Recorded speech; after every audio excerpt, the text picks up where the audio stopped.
Dans la série Erreurs sur un blog, aujourd'hui j'aimerais parler d'une erreur que font la majorité des gens qui ouvrent un blog, et j'espère que vous ne la ferez pas. C'est tout simplement de ne pas gagner d'argent avec son blog.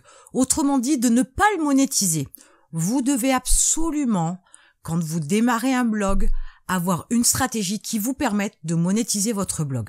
J'y reviendrai dans quelques jours sur l'évaluation du potentiel de monétisation d'un blog que vous devez faire avant de vous lancer, ou que bien évidemment vous ferez si vous avez déjà commencé un blog mais que vous n'avez pas pensé à le monétiser. Je vous donnerai plus de détails quand je parlerai de ce potentiel de monétisation. Vous devez absolument mettre en place des systèmes, des techniques, des méthodes qui vous permettent, quoi qu'il arrive, de monétiser votre blog. Je vais pas vous lancer sur la voie de la mise en place de la publicité avec Google AdSense.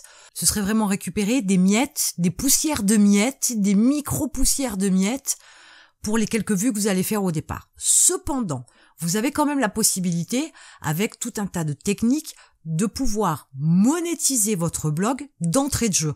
Vous pourriez très bien faire 10, 15, 50, 100 euros très rapidement, même si vous n'avez que quelques visites tous les jours.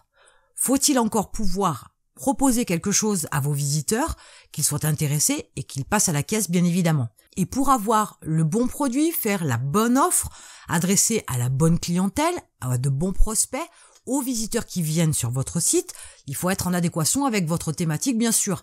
Si vous faites un blog sur les voitures et que sur votre blog vous proposez par exemple la vente de cartons, d'emballage, il n'y a aucun rapport. Il est évident que vous ne ferez pas 1 euro avec ce type d'offre.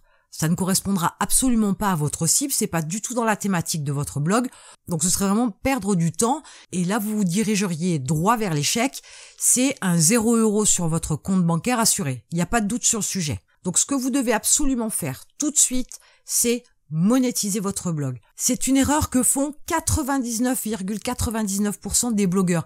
Il y a tout un tas de personnes qui ouvrent des sites, il y a tout un tas de personnes qui ouvrent des blogs, il y a tout un tas d'entreprises qui mettent en place des sites, mais qui ne monétisent absolument pas leur site. Il n'y a pas d'offre, il y a éventuellement la page contact pour qu'on puisse rentrer en contact avec l'entreprise, mais au final, il n'y a rien qui est monétisé.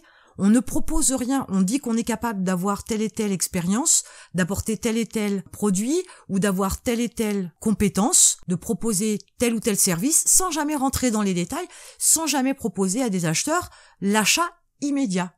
Alors, c'est peut-être pas forcément le service complet, ou ça peut ne pas être le service, mais un produit physique que le client, le visiteur du moins, pourrait acheter et recevoir, mais toute cette démarche-là n'est absolument pas faite.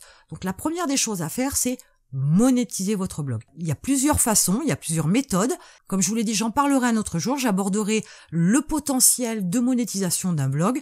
Mais pensez de toute façon que cette technique-là, le fait de monétiser votre blog, de gagner de l'argent en proposant quelque chose tout de suite, c'est aussi une bonne base pour vous. Pourquoi ? Parce que petit à petit, vous allez faire un peu d'argent et de plus en plus, votre site ou votre blog du moins va se développer. Vous allez créer du contenu, avoir plus de visiteurs, faire plus de ventes. Petit à petit, vous allez vous diriger vers un système d'entrepreneuriat et petit à petit, vous allez aussi vous diriger vers la vente de produits d'un montant plus important et donc gagner plus d'argent, ce qui est quand même la priorité. Donc voilà pour la 4e erreur. J'espère que vous ne la ferez pas et en attendant, je vous retrouve de l'autre côté.